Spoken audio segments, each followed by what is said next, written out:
నమస్తే, welcome to BCN news. నా పేరు మానస. ముందుగా ముఖ్యాంశాలు. రాష్ట్రంలో 16,347 ఉపాధ్యాయ పోస్టుల భర్తీకి పాఠశాల విద్యాశాఖ తాజాగా నోటిఫికేషన్ విడుదల చేసిందని ఎక్స్ ద్వారా తెలిపిన మంత్రి నారా లోకేష్. ముఖ్యమంత్రి చంద్రబాబు రాజధాని అమరావతి ముసుగులో ప్రజాధనాన్ని లూటీ చేస్తున్నారని విమర్శించిన మాజీ మంత్రి కారుమూరి నాగేశ్వరరావు. విశాఖపట్నం మేయర్ గా పీలా శ్రీనివాసరావును ఏకాభిప్రాయంతో ఎన్నుకున్న కూటమి కార్పొరేటర్లు.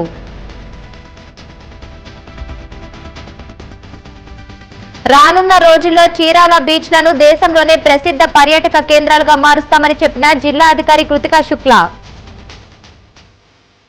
ఆంధ్రప్రదేశ్ ప్రభుత్వం మెగా డిఎస్సి 2025 నోటిఫికేషన్ ను విడుదల చేసింది. రాష్ట్రంలో 16,347 ఉపాధ్యాయ పోస్టుల భర్తీకి పాఠశాల విద్యాశాఖ తాజాగా నోటిఫికేషన్ విడుదల చేసిందని మంత్రి నారా లోకేష్ ఎక్స్ ద్వారా వెల్లడించారు. ఈ మేరకు నోటిఫికేషన్ షెడ్యూల్ ను కూడా ఆయన ఎక్స్ ద్వారా పంచుకున్నారు. ఆన్లైన్ దరఖాస్తు ప్రక్రియ ప్రారంభమైందని లోకేష్ పేర్కొన్నారు.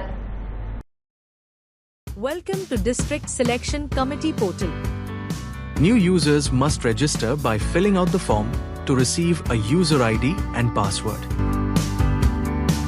After receiving your user ID and password, log in to complete your profile for the DSC Recruitment 2025 application. In Section 2, please enter your academic and qualification details.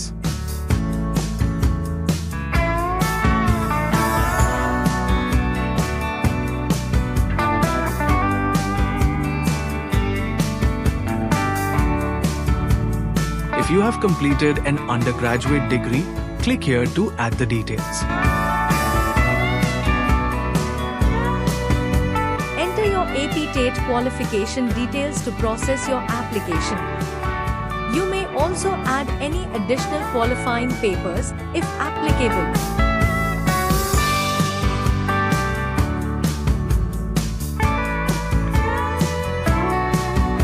After successful completion, check all verified and correct boxes to confirm your consent. Finally, check the verified and correct boxes to confirm your eligibility based on your qualifications. In Section 3, select the district or zone where you prefer to work. The system clearly displays the number of available posts for each subject across various locations. The system also provides payment details for each post, along with information on local and non-local post eligibility. The system allows you to set your post and district preferences using the up and down arrows. You are required to select all available options. After setting your preferences, select your exam center from the drop-down list.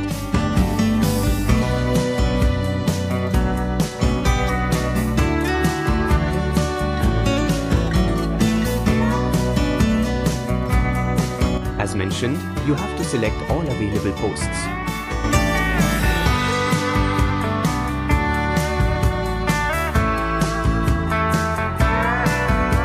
Enter the one-time pass received on your mobile for final confirmation of the number of posts applied for, both current and previous, then proceed with the payment.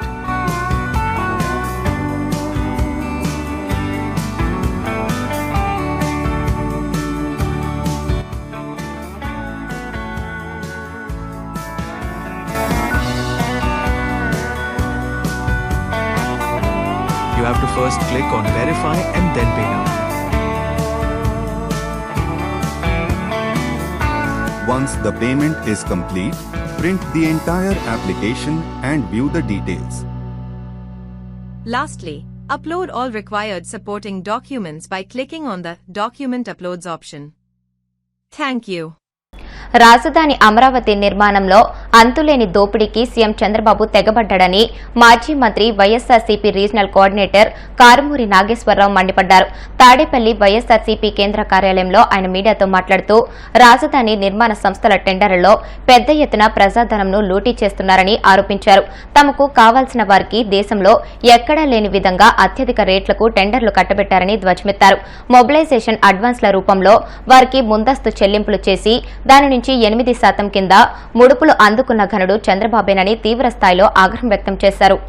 యథేచ్ఛగా దోపిడీ చేస్తూ మీ ఇష్టానుసారంగా రాజధాని నిర్మాణం కోసం మళ్ళీ 77,249 కోట్లు అవుతాయి అని సీఎం చంద్రబాబు నాయుడు చెప్తున్నారు. వాస్తవంగా ఇవన్నీ పూర్తి అయ్యేసరికి 1,00,000 కోట్లు దాటిపోయేలా చేస్తారు. దీన్ని మళ్ళీ అంచనాలు పెంచేసుకుని మరి ఇప్పుడు అవటాలేదని కాబట్టి 1,00,000 కోట్లు దాటే ఖర్చు చేసే పరిస్థితికి తీసుకొస్తున్నారంటే ఏమనాలని చెప్తున్నాను. ఈ ప్రభుత్వం చేస్తున్న ప్రతి రూపాయి అప్పు ప్రజలు తీర్చవలసిందే. అంటే ప్రజలపై ఎంత భారం పడుతుందో ఒక్క మాటలో చెప్పాలంటే ఈ రాష్ట్రం అన్ని రకాలుగా ప్రజల్ని ఇబ్బంది పాలు చేస్తూ రాజధాని పేరుతో యాక్చువల్గా మీరు తెచ్చిన ఇప్పుడు అప్పు అయితే 1,50,000 కోట్లు ఆల్రెడీ దాటింది. ఇప్పుడు ఇది ఏదైతే 71,000 కోట్ల అప్పు ఉందో దీనికి ఎఫ్ఆర్ పైన చేస్తున్న అప్పు ఇది. ఏంటి దారుణం అని చెప్పి అడుగుతున్నాను. ఆల్రెడీ మీరు 1,50,000 కోట్లు ఆల్రెడీ చేస్తారు, కానీ ఏం చేశారో తెలియదు. ఒక పథకం కూడా లేదు. ఇస్తున్నారు మాత్రం ఒకటే పెన్షన్. ఫస్ట్ తారీఖు వచ్చేటప్పటికి అందరూ కూడా రెడీ అయిపోతున్నారు. ఇంక ఇదే మీకు దొరికేది. ఇవాళ ఇంత అప్పు చేసి ఈ రాష్ట్రాన్ని ఏం చేద్దామని మీరు అనేది చెప్పి అడుగుతున్నాను నేను. ఒక రాష్ట్రం అంతా కూడా అల్లకల్లోలంగా అసలు కరువు కాటకాలతోటి చేతిలో డబ్బులు లేక ప్రజలు అల్లాడిపోతూ ఉన్నారు. దీని గురించి మీరు ఏం మాట్లాడకుండా ఒక పక్క రాజధాని ఇన్ని వేల ఎకరాలను కంప్లీట్ చేయకుండా మళ్ళీ ఇంకో 40,000 ఎకరాలని అసలు ఏంటి అసలు మీ పరిపాలన? మీకు ఎంత ప్రజలు ఎంత టైం ఇచ్చారు? మీకు 5 సంవత్సరాల టైంలో మనం ఏం చేయాలి? ఈ 5 సంవత్సరాల్లో ప్రజలకు మనం ఏ రకమైన మేలు చేయాలి? ప్రజలకి 5 సంవత్సరాల్లో మనం ఏం చేయగలుగుతాం, ఎంత చెందగలుగుతాం అనేది ఆలోచన లేకుండా 46 ఏళ్ల ఇండస్ట్రీ అంటారు. మరి చిన్న వయసులో తొలిసారిగా ముఖ్యమంత్రి జగన్మోహన్ రెడ్డి గారు చెప్పుకుంటూ రాలేదు, కానీ మాకు జట్టీలు ఆరికట్టాం, పోర్ట్లు ఆరికట్టాం, 17 మెడికల్ కాలేజీలు, 750 మెడికల్ సీట్లు తెస్తే దాన్ని వెనక్కి పంపించేశారు. ప్రతి గ్రామంలోనూ సచివాలయం, ఆర్బీకే, ప్రతి కార్యక్రమం కూడా చేశాం. గ్రామాల్లో ఎన్ని రకాల రోడ్లు పోసాం. ఇంకా రోడ్లు మేము పోసిన రోడ్లు ఇంకా మీరు ఓపెన్ చేసుకుంటానే ఉన్నారు. మాకు అభివృద్ధి చేయటమే జగన్మోహన్ రెడ్డి గారు తెలుసు. ప్రచారం చేసుకుంటాం మాకు రాలేదు. ఎక్కడా కూడా ప్రజాధనం దుర్వినియోగం కాకుండా జగన్మోహన్ రెడ్డి గారు పరిపాలన సాగించారు. ఇవాళ మీరు ప్రజలకు మీరు చెప్పిన సూపర్ 6 లేదు, జగన్మోహన్ రెడ్డి గారు కంటిన్యూ చేసిన పథకాలు లేవు. కొండ నాలుగు మందేస్తే ఉన్న నాలుగు ఊడిపోయింది. ఈ రకంగా మీ పరిపాలన ఉంది. ప్రజలు రైతులు అల్లాడిపోతున్నారని చెప్పి సందర్భంగా తెలియజేస్తూ ఈ రాజధాని విషయంలో మరొక్కసారి మీరు ఆలోచించి ప్రజాధనాన్ని దుర్వినియోగం కాకుండా కాపాడాలని నేను కోరుకుంటున్నాను. జీవీఎంసీ మేయర్ గొలగాని హరివెంకట కుమారిపై కూటమి ప్రవేశపెట్టిన అవిశ్వాస తీర్మానం నెగ్గిన నేపథ్యంలో తదుపరి మేయర్ ఎవరనే చర్చ మొదలైంది. అయితే మేయర్గా తెలుగుదేశం పార్టీకి చెందిన పీలా శ్రీనివాసరావు పేరు దాదాపు ఖరారు కాగా డిప్యూటీ మేయర్ పోస్టుల కోసం కార్పొరేటర్ల మధ్య తీవ్ర పోటీ నెలకొంది. ఎవరికి వారే పదవులను ఆశిస్తుండటంతో కూటమి నేతలు తలలు పట్టుకుంటున్నారు. మేయర్గా టీడీపీ ఫ్లోర్ లీడర్ 96వ వార్డు కార్పొరేటర్ పీలా శ్రీనివాసరావును ఎన్నుకోవాలని కూటమి కార్పొరేటర్లతో పాటు నేతలు కూడా దాదాపు ఏకాభిప్రాయానికి వచ్చేశారు. దీంతో పీలా శ్రీనివాసరావు ఎన్నిక లాంఛనం కానున్నది. మేయర్ పైన అవిశ్వాస తీర్మానం పెట్టాము.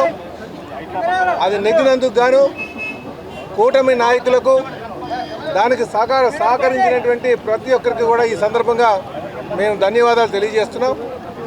ఈరోజు ఈ విజయాన్ని మేము తెలుగుదేశం పార్టీ జాతీయ అధ్యక్షులు ముఖ్యమంత్రి అయినటువంటి శ్రీ నారా చంద్రబాబు నాయుడు గారికి పుట్టినరోజు కానుక ఇవ్వబోతున్నాం. అయితే ఈ సందర్భంగా మేము మీ ద్వారా ప్రజలందరికీ తెలియజేసేది ఒకటే, ఈ బలపరీక్షలో ఎవరిని కూడా మేము బలవంతం పెట్టలేదు. ఎటువంటి ప్రలోభాలు పెట్టకుండానే ఇది మేము విజయం సాధించామని కూడా ఈ సందర్భంగా తెలియజేస్తున్నాం. మ్యాజిక్ ఫిగర్తోనే వెళ్ళాం. మ్యాజిక్ ఫిగర్ దాటి ఒకరిని కూడా మేము తీసుకెళ్ళలేదు. ఎవరైతే స్వతహాగా వస్తారో వాళ్ళే తీసుకొని మేము వెళ్ళామని చెప్పి ఈ సందర్భంగా తెలియజేస్తున్నాం. అయితే కొంతమంది కూడా అడుగుతున్నారు, ఎందుకు మీకు ఇంకా 8 నెలలు 9 నెలలు ఉంటుండగా ఎందుకు వెళ్ళారని. మేము అదే చెప్తున్నాం, ఈ 8 నెలలు 9 నెలలు కూడా చాలా కీలకంగా ఉంటుంది ఈ ప్రాంత అభివృద్ధి కోసం. ఇది కేవలం విశాఖపట్నం అభివృద్ధిని దృష్టిలో పెట్టుకునే ఇటు అడుగులు వేయాల్సి వచ్చిందని చెప్పి ఈ సందర్భంగా తెలియజేస్తున్నాను. ఇందులో ప్రతి ఒక్కరు కూడా ఇటు తెలుగుదేశం, జనసేన, బీజేపీ నాయకులు, శాసనసభ్యులు, ముఖ్యంగా మా వెలగపూడి గారు, మా భర్త గారు ఎంపీ గారు, అటు అనకాపల్లి ఎంపీ రమేష్ గారు, అలాగే మా పెందుర్తి శాసనసభ్యులు పంచకర్ల గారు, అలాగే మా జనసేన నాయకులు వంశీ, అలాగే మా గణబాబు గారు, అందరూ సమిష్టిగా, మా విష్ణు గారు భీముని నుంచి గంటాన గారు, వీళ్ళందరూ సమిష్టిగా ఇది చేయడం జరిగింది. మా ఎమ్మెల్సీ అయినటువంటి చిరంజీవి గారు. కనుక మేము మళ్ళీ అందరికీ తెలియజేసేది ఒకటే, మేము ఎవరిని కూడా ప్రలోభ పెట్టలేదు. ఇది కేవలం విశాఖపట్నం అభివృద్ధిని దృష్టిలో పెట్టుకునే మేము ముందుకు వెళ్ళామని చెప్పేసి తెలియజేస్తున్నాం. ఖచ్చితంగా ఈరోజు మరి ఈ స్మార్ట్ సిటీ కాన్సెప్ట్ కావచ్చు, అనేక అభివృద్ధి కార్యక్రమాలు, ఇది గవర్నమెంట్తో మమేకమైనటువంటి కౌన్సిల్ ఉండాల్సినటువంటి అవసరం ఉంది. దాన్ని దృష్టిలో పెట్టుకుని ఇది మేము చేస్తామని చెప్పి తెలియజేస్తాం. ఈ సందర్భంగా మా సీను వాళ్ళందరినీ కూడా సమీకరించి, మా పీల సీను గారు ఫ్లోర్ లీడర్, అందరినీ సమీకరించి మరి చేసినందుకు వీరికి కూడా ఈ సందర్భంగా మేము ధన్యవాదాలు తెలియజేస్తాం. బాపట్ల జిల్లా వేటపాలెం మండలం రామాపురం గ్రామంలో స్వర్ణాంధ్ర స్వచ్ఛాంధ్ర కార్యక్రమంలో భాగంగా రామాపురం బీచ్ క్లీనింగ్ కార్యక్రమాల్లో జిల్లా ప్రత్యేక అధికారి కృతికా శుక్లా, జిల్లా కలెక్టర్ జె వెంకటమురళి, చీరాల శాసనసభ్యులు ఎంఎం కొండయ్య పాల్గొన్నారు. ఈ సందర్భంగా జిల్లా ప్రత్యేక అధికారి మాట్లాడుతూ చీరాల ప్రాంతంలోని బీచ్లు రాబోయే రోజుల్లో ఇతర రాష్ట్రాలకు ధీటుగా పర్యాటక కేంద్రాలుగా అభివృద్ది చెందుతాయని అన్నారు. పర్యాటకుల సౌకర్యం కోసం రహదారులు ఏర్పాటు చేయడానికి ప్రభుత్వం చర్యలు తీసుకుందన్నారు. పర్యాటకులు సముద్ర స్నానాలకు వెళ్లినప్పుడు ప్రమాదాలు జరగకుండా రిసార్ట్స్ యజమానులు వారికి అవసరమైన సూచనలు ఇవ్వాలని చెప్పారు. రాష్ట్ర ముఖ్యమంత్రి చంద్రబాబు నాయుడు స్వర్ణాంధ్ర స్వచ్ఛాంధ్ర కార్యక్రమంలో భాగంగా ఇంటిలోని చెత్తను 3 రకాలుగా విభజించి వాటిని డిస్పోజ్ చేయాలన్నారు. ఈ కార్యక్రమంలో పాల్గొన్న జిల్లా కలెక్టర్ జె వెంకటమురళి మాట్లాడుతూ రాష్ట్ర ప్రభుత్వం ప్రతి 3వ శనివారం స్వర్ణాంధ్ర స్వచ్ఛాంధ్ర కార్యక్రమాన్ని అమలు చేయడానికి చర్యలు తీసుకుందన్నారు. డిస్ట్రిక్ట్ అడ్మినిస్ట్రేషన్ ఎమ్మెల్యే గారు లాస్ట్ 10 months నుంచి ఒక్క ఇన్సిడెంట్ కూడా జరగకుండా ఇక్కడ చూసారు. వాళ్ళకి హృదయపూర్వక అభినందన తెలియజేస్తున్నాను. ఎందుకంటే టూరిస్ట్ ఎవరు కూడా వస్తే, ఎక్కడ కూడా వెళ్తే అక్కడ వాళ్ళ సేఫ్టీ ఇన్షూర్ చేయడం మన అడ్మినిస్ట్రేషన్ బాధ్యత. మనం బాధ్యత తీసుకొని లాస్ట్ 10 months నుంచి స్విమ్మర్స్ పెట్టుకొని ఇవన్నీ ఇన్షూర్ చేశారు. కాబట్టి అది చాలా గొప్ప పని. టూరిస్ట్ కి ఎంకరేజ్ చేయడం ఉంటుంది. దీంట్లో ఏరియాకి నిజంగా ఒక వరం. లాస్ట్ 5 years లో ఇన్ఫాక్ట్ నేను ఇక్కడ గుంటూరులో జాయింట్ కలెక్టర్ గా 2016 లో వర్క్ చేశాను. అప్పుడు అంటే ఇప్పుడు చూస్తే చాలా హోటల్ వైపు నేను చెప్పి చేస్తే బాగుంటుంది. ఆల్రెడీ చాలా వరకు చేస్తున్నారు, ఇంకా చేస్తే, ఎందుకంటే రోడ్ కూడా వచ్చేస్తుంది మీకు. ఇప్పుడు డబ్లింగ్ కి ఆల్రెడీ జరుగుతుంది కాబట్టి హైదరాబాద్ నుంచి వచ్చిన టూరిస్ట్ పెరుగుతాయి. మనకి విజయవాడ అక్కడ నుంచి యాజ్ ఇట్ ఇస్ చాలా మంది వస్తున్నారు. సో అంటే చాలా ప్రామిసింగ్ ఫ్యూచర్ ఈ ఏరియాకి. వచ్చే 5 సంవత్సరాల్లో ఇంకా చాలా ఇక్కడ అభివృద్ధి పెరుగుతుంది. మన ఆనరబుల్ సీఎం గారు ప్రతి జిల్లాకి టార్గెట్ ఇచ్చారు. ప్రతి జిల్లాలో జీడిపి పెరగాలి అంటే P4 విధానం కూడా పెట్టారు. ఎవరు పేద కుటుంబం వాళ్ళు ఉంటే ఏ గ్రామంలో వాళ్ళకి సర్వే చేసుకొని వాళ్ళకి సపోర్ట్ చేయాలి. ప్రతి కుటుంబంకి ఇన్కమ్ పెరగాలి. ఆ ఉద్దేశంతో ఇది కూడా పెడితే తప్పకుండా ఈ ఏరియాకి చాలా డెవలప్మెంట్ జరుగుతుంది. ఇక్కడికి వస్తున్న టూరిస్టులకు కూడా తెలియాలి. వాళ్ళకు తెలియాలి అని అంటే మరి మనం ఇక్కడ నాకు ఇప్పుడే ఒక ఆలోచన కూడా వచ్చింది. మనము ఒక గోడ లాగా కట్టేసి పర్మనెంట్ గా శాశ్వతంగా ఒక బోర్డు లాగా కొన్ని సూచనలు కూడా మనము అలాంగ్ ద బీచ్ సూచనలు కూడా మనం చెప్తే తర్వాత మీరు మద్యం ప్రభావంలో సముద్రంలోకి దిగినప్పుడు ప్రమాదం జరిగే అవకాశాలు ఎక్కువ అవుతాయి. అదేవిధంగా పలానా రోజుల్లో కొంచెం సముద్రం రఫ్ గా ఉంటుంది. ఇలాంటి సమాచారాన్ని ఆ బోర్డు మీద మనం రాయడం ద్వారా వాళ్ళు చదువుకుంటారు. కొంత వాళ్ళు సెల్ఫ్ డిసిప్లైన్ కూడా పాటిస్తారు. వాళ్ళ ఫ్యామిలీస్ తో కలిసి వచ్చినప్పుడు వాళ్ళ పిల్లల్ని కూడా వాళ్ళు జాగ్రత్తగా కాపాడుకుంటారు. మనం వెళ్ళకూడదు, అక్కడ రాశారు, మనం చదివాము అనేటువంటి ఒక సెన్స్ అనేది కూడా వాళ్ళకు కలుగుతుంది అనేటువంటిది నా అభిప్రాయం. దీంతో పాటు మరి బీచ్ అభివృద్ధికి ప్రభుత్వం తరఫున మనం అనేక పనులు చేయాల్సినటువంటి అవసరం ఉంది. స్థానిక ఎమ్మెల్యే గారు చాలా చొరవ తీసుకుంటున్నారు, చాలా బాగా చేస్తున్నారు. బీచ్ రిసార్ట్స్ అసోసియేషన్ వాళ్ళందరితో కూర్చొని మాట్లాడారు. వాళ్ళకి ఏం కావాలి, వాళ్ళకున్న ఇబ్బందులు తొలగించడం ఏంటి, అదేవిధంగా వాళ్ళకి ఏం బాధ్యతలు ఉన్నాయి, వాళ్ళు ఏం బాధ్యత వహించాలి. వాళ్ళు ఆ విధంగా ఒక కమర్షియల్ బిజినెస్ చేస్తూ ఉన్నప్పుడు వాళ్ళ రిసార్ట్కి వచ్చినటువంటి వాళ్ళ ప్రాణ రక్షణ అనేది కూడా వాళ్ళ మీద పూర్తి 100% బాధ్యత ఉంది. కాబట్టి వాళ్ళ రిసార్ట్లోకి వచ్చినప్పుడే ఆ జనాలకి కొన్ని ఇన్స్ట్రక్షన్స్ ఇవ్వాలి. వాళ్ళ దగ్గర కూడా ప్రతి రిసార్ట్లో ఒక గైడ్ లాంటి వ్యక్తి ఉండి వచ్చిన ఫస్ట్ టీం అలా రాగానే జస్ట్ ఒక రిఫ్రెష్ లాగా 2 minutes ఇందులో గతంలో ప్రమాదాలు జరిగాయి కానీ ఇప్పుడు జరగడం లేదు, కొన్ని జాగ్రత్తలు తీసుకున్నాం, అయినప్పటికీ మీరు ఇలాంటి జాగ్రత్తలు తీసుకోవాలి అని రిసెప్షనిస్టే వాళ్ళకి చెప్పే విధంగా, దాంతో పాటు మీరు ఎలాగూ ఎమ్మెల్యే గారి సూచనల మేరకు మన గజ ఈతగాళ్ళని కంట్రిబ్యూట్ చేస్తూ ఉన్నారు. చాలా సంతోషం. ఎమ్మెల్యే గారికి కూడా అభినందనలు. ఆ విషయంలో ఇప్పుడు కాసేపు ప్రకటనలు.